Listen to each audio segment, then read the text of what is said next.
அனைவருக்கும் ஆனந்தமான இறைவணக்கம்.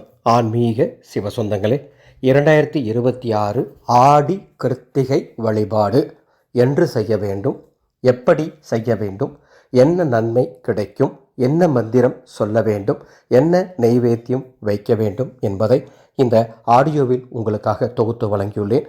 ஆடியோவை முழுமையாக கேட்டு உங்களுக்கு தெரிந்த அத்துணை பேருக்கும் பகிர்ந்து கொள்ள வேண்டும் என்று அன்போடு கேட்டுக்கொள்கின்றேன்.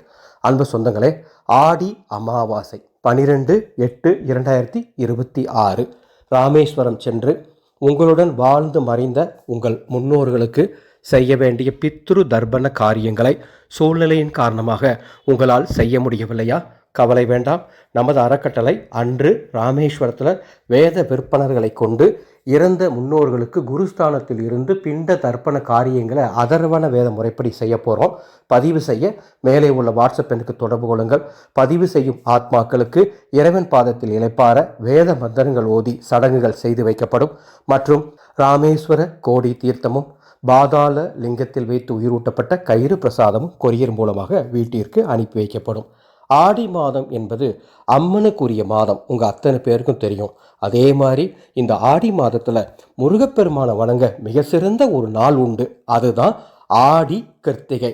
இந்த ஆடி கிருத்திகை வழிபாடு எவர் ஒருவர் முறையாக செய்கின்றாரோ அவர் குடும்பத்திற்கு எல்லா நல்லதும் கிடைக்கும். குறிப்பாக உயர் பதவிகள் வேணும்னு நினைக்கிறவங்களுக்கு அந்த உயர் பதவி கிடைக்கும். நல்ல தொழில் அமையணும், சொந்தமாக தொழில் செஞ்சு முன்னேறணும்னு நினைக்கிறவங்களுக்கு நல்ல தொழில் வாய்ப்புகள் தேடி வரும். ஏற்கனவே நீங்கள் தொழில் பண்ணிட்டு இருந்தீங்கன்னா அந்த தொழில் இன்னும் முன்னேற்ற பாதையில் பயணிக்கும். ராஜ யோகம் ஏற்படும். கணவன் மனைவிக்குள்ள ஒற்றுமை ஏற்படும். குழந்தை பாக்கியம் இல்லாதவங்களுக்கு குழந்தை பாக்கியம் உண்டாகும். திருமண தடை நீங்கும். காரிய தடை நீங்கும். கடன் நீங்கும். குழந்தைகளின் எதிர்காலம் சிறப்பாக இருக்கும். உங்கள் குழந்தைகள் சிறப்பாக படிப்பார்கள். இத்தனை நல்ல பயன்களையும் இந்த ஆடி கிருத்திகை வழிபாடு செய்வதால் முருகப்பெருமான் உங்களுக்கு அருள்வார். எனவே அன்பு சொந்தங்களே, தவறாமல் ஆடி கிருத்திகை வழிபாடு செய்யுங்க. சரி, இந்த வருடம் ஆடி கிருத்திகை எப்போ வருது? 6/8/2026 ஆடி 21 வியாழக்கிழமை மாலை 6:19 கிருத்திகை நட்சத்திரம் தொடங்கி 7/8/2026 மாலை 4:51 வரை கிருத்திகை நட்சத்திரம் இருக்கு.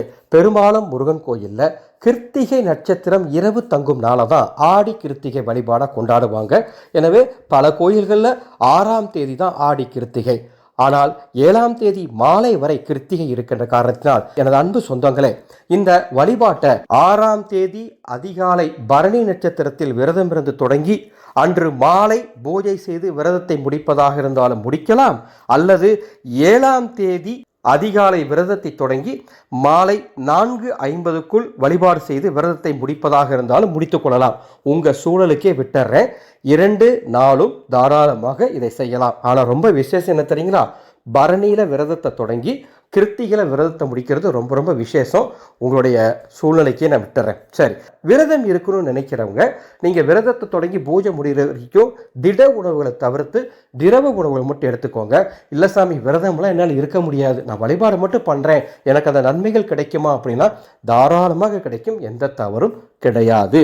வழிபாடு செய்வதற்குண்டான நேரம் ராகு காலம் யமகண்டம் நேரம் தவிர எப்பொழுது வேணுமானாலும் இந்த வழிபாட்டை செஞ்சுக்கலாம். உங்கள் வீட்டில் முருகப்பெருமானுடைய சிலை, முருகப்பெருமானுடைய வேலு இருந்தால் பால் அபிஷேகம் செய்யுங்கள். அற்புதமான பலன்கள் உங்கள் குடும்பத்திற்கு கிடைக்கும். சிலை இல்லாதவங்க முருகப்பெருமான் படத்துக்கு முன்பாக நான் சொல்கிற நெய்வேத்தியம் வச்சு வழிபாடு பண்ணால் மட்டும் போதும். இந்த கிருத்திகை நட்சத்திர நாளில் முருகப்பெருமானுக்கு சட்கோண தீபம் ஏற்றி சிறப்பு வழிபாடு செய்யணும்.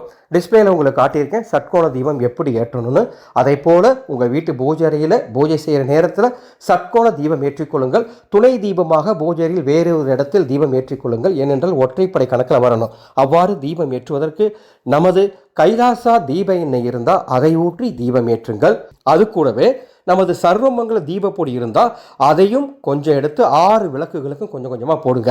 சர்வமங்கல தீபப்பொடியும் கைலாசா தீப எண்ணெயும் உங்கள் வீட்டை கோயிலாக மாற்றக்கூடிய நமது அறக்கட்டளையின் சொந்த தயாரிப்புகள். தேவைப்படுவோர் மேலே உள்ள வாட்ஸ்அப் எண்ணுக்கு தொடர்பு கொள்ளுங்கள். கைலாச தீப எண்ணெய் இல்லைன்னா நெய் ஊற்றி தீபம் ஏற்றிக்கொள்ளுங்கள். தீபம் ஏற்றி இனிப்புகள், பால் பாயாசம், தேன், தினைமாவு, பழங்கள், சர்க்கரை பொங்கல் அல்லது கலவை சாதம், இளநீர், தேங்காய், பழம் அப்படின்னு வாழை இலை போட்டு படையலிட நினைக்கிறவங்க படையலிடலாம். அல்லது ஒரு தட்டில் கூட நெய்வேத்தி வச்சுக்கலாம். உங்களால் எதை சிறப்பாக செய்ய முடியுமோ அவ்வாறு நெய்வேத்தியங்களை சிறப்பாக செய்து ஓம் சரவண பவ என்ற இந்த அற்புத மந்திரத்தை 111 முறை சொல்லுங்கள். ஓம் சரவண பவ, ஓம் சரவண பவ, ஓம் சரவண பவ அப்படின்னு சொல்லி முருகப்பெருமான வழிபாடு பண்ணுங்க. இது கூடவே உங்களுக்கு தெரிஞ்ச முருகப்பெருமானை மந்திரங்கள், காவடி பாடல்கள், கந்தசஷ்டி கவசம், கந்தகுரு கவசம், கந்தர் அலங்காரம், கந்தர் அனுபூதி, இப்படி உங்களுக்கு என்ன தெரியுமோ அதை கூட பாடலாம். அல்லது இந்த ஒரு மந்திரம் மட்டும் சொல்லி ஆடி கிருத்திகை வழிபாட்டை சிறப்பாக நிறைவு செய்யுங்கள். அவ்வாறு வழிபாடு செய்து முடிச்சுட்டு வீடு முழுவதும் தூபதீபம் காட்டுங்க. உங்கள் வீட்டின் நிலைவாசலுக்கும் தூபதீபம் காட்டி ஒரு மணி நேரம் கழித்து அந்த சட்கோண தீபத்தை குளிர வைத்து விட்டு அந்த நெய்வேத்தியத்தை எடுத்து சாப்பிட்டு விரதத்தை முடிச்சுக்கோங்க. இந்த அற்புதமான விரத வழிபாட்டை உங்களுக்கு தெரிந்த அத்துணை பேருக்கும் பகிர்ந்து கொள்ளுங்கள். அன்பு சொந்தங்களே, ஆடி கிருத்திகை நன்னாளில் மிக சிறப்பாக ஆனந்தோலி அறக்கட்டளையின் அன்னசேவா குழு முருக பக்தர்களுக்கு மோர் தானமும் உணவு தானமும் செய்வதற்குண்டான ஏற்பாடு பண்ணியிருக்கோம். உங்கள் குடும்பம் சார்பாக குறைந்தபட்சம் ஒரு 101 ரூபாய் பங்களிப்பு தந்து உதவ முன்வாருங்கள். அதிகபட்சம் உங்கள் சூழலுக்கு தகுந்த மாதிரி நீங்கள் உதவலாம். டிஸ்பிளேல எங்களது Google Pay number, PhonePe number கொடுத்துருக்கேன், வாட்ஸ்அப் நம்பர் கொடுத்துருக்கேன். இந்த வீடியோக்கு கீழே டிஸ்கிரிப்ஷன் பாக்ஸிலும் எங்களது அறக்கட்டளையின் Google Pay number, PhonePe number, WhatsApp number அனைத்தும் தரப்பட்டுள்ளது. மனமிருந்தால் உதவுங்கள். முருகப்பெருமானின் அருள் கிடைக்கட்டும். மீண்டும் அடுத்த ஒரு பதிவில் சந்திக்கின்றேன். ஆனந்த மலரட்டும், ஆனந்த ஒளி பரவட்டும்.